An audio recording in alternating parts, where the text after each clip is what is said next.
Assalamualaikum warahmatullahi wabarakatuh. Halo semuanya, perkenalkan nama saya Dea Arisa Sativa dari kelas 12 April 4. Di sini saya akan menjelaskan bagaimana cara membuat grafik dari suatu fungsi turunan.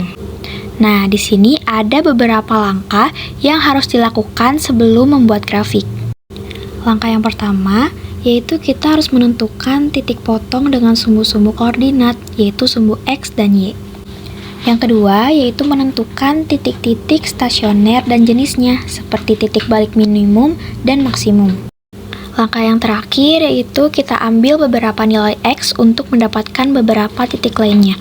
Untuk lebih jelasnya, mari simak video berikut. Kita coba langkah pertama, yaitu menentukan titik potong sumbu X dan Y, yang dimana titik potong sumbu X itu kita cari dengan mensubstitusikan nilai Y menjadi 0. Lalu, kita menentukan titik potong sumbu Y dengan mensubstitusi nilai X menjadi 0. Sebagai contoh, ada suatu persamaan dengan nilai fx sama dengan x pangkat 3 dikurangi 6x kuadrat ditambah dengan 9x. Selanjutnya, kita mencari titik potong sumbu X-nya dulu dengan mensubstitusikan nilai Y menjadi 0. Fx itu sama dengan Y. Maka, Fx kita ubah menjadi angka 0. Maka, 0 sama dengan X pangkat 3 dikurangi 6X kuadrat ditambah 9X. Lalu selanjutnya kita pecahkan menjadi X dalam kurung X pangkat 2 dikurangi 6X ditambah 9 sama dengan 0. Lalu kita pecahkan lagi menjadi X dalam kurung X kurang 3 tutup kurung, lalu X kurang 3 tutup kurung sama dengan 0. Kenapa X kurang 3 dan X kurang 3? Karena jika kita kalikan negatif 3 dikalikan negatif 3, maka hasilnya adalah 9. Dan jika negatif 3 dijumlahkan dengan negatif 3, maka hasilnya adalah negatif 6. Lalu kita bawahkan lagi menjadi X dalam kurung X kurang 3 tutup kurung pangkat 2 sama dengan 0. Maka didapat X-nya sama dengan 0 dan X sama dengan 3, di mana X sama dengan 3 itu didapat dari X dikurangi 3 itu sama dengan 0. X sama dengan 0 tambah 3, maka X-nya itu sama dengan 3. Selanjutnya kita akan mencari titik potong sumbu Y dengan mensubstitusikan nilai X-nya menjadi angka 0. Kita tinggal ganti saja nilai X-nya menjadi angka 0, maka didapat hasilnya itu sama dengan 0. Maka kita dapatkan titik potong sumbu X-nya dengan titik 0,0 dan 3,0 dan titik potong sumbu Y-nya 0,0. Selanjutnya yaitu kita menentukan titik-titik stasioner dan jenisnya. Jika turunan keduanya itu X-nya kita masukkan dan lebih dari 0, maka itu merupakan titik balik minimum. Dan sebaliknya, jika turunan keduanya itu X-nya kita masukkan dan hasilnya itu kurang dari 0, maka itu titik balik maksimum. Langkah yang pertama yaitu kita harus mencari turunan pertama dari suatu fungsi. Dari X pangkat 3 itu kita turunkan menjadi 3X pangkat 2, di mana 3X pangkat 2 didapat dari X pangkat 3, angka 3-nya kita kalikan ke depan menjadi 3X, lalu angka 3-nya kita kurangkan 1 menjadi 2. Maka hasilnya 3X pangkat 2.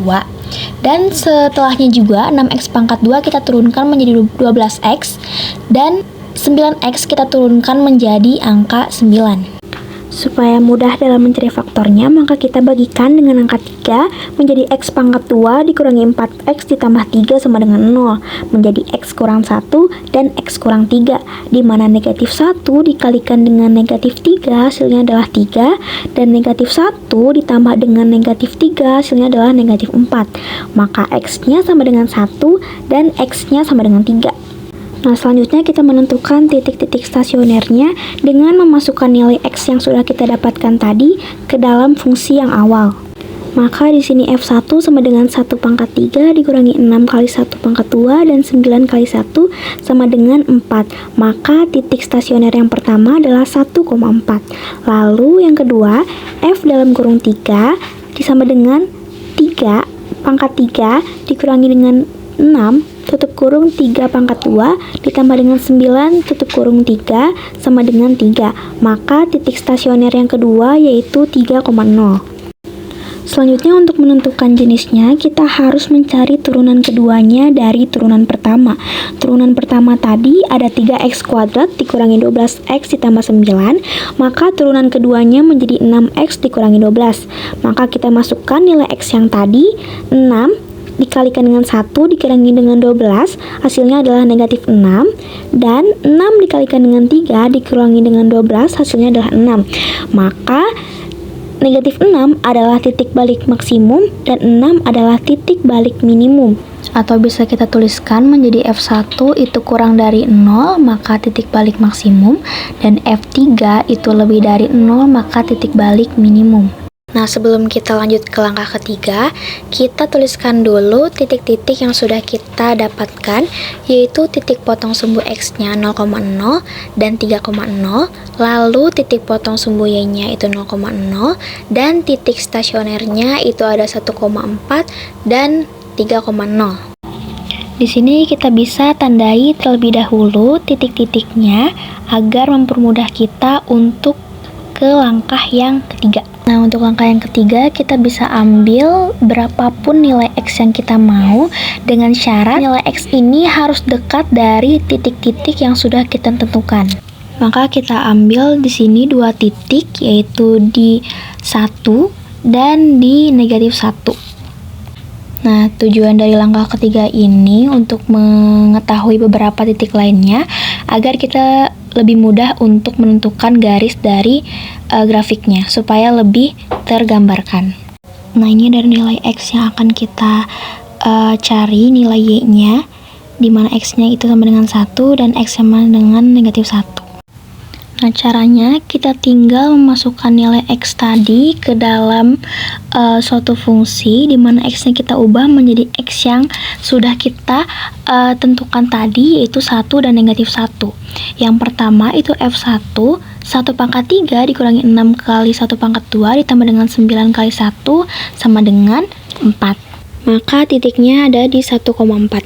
Lalu yang kedua ada F dalam kurung negatif 1 sama dengan negatif 1 pangkat 3 dikurangi dengan 6 dalam kurung negatif 1 pangkat 2 ditambah dengan 9 dikali negatif 1 sama dengan negatif 16. Maka titiknya ada di negatif 1 dan negatif 16.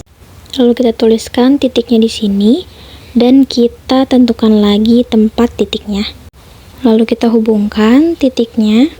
Dan ini adalah bentuk grafik dari fx sama dengan x pangkat 3 dikurangi 6x kuadrat ditambah 9x. Sekian dari saya. Terima kasih. Wassalamualaikum warahmatullahi wabarakatuh.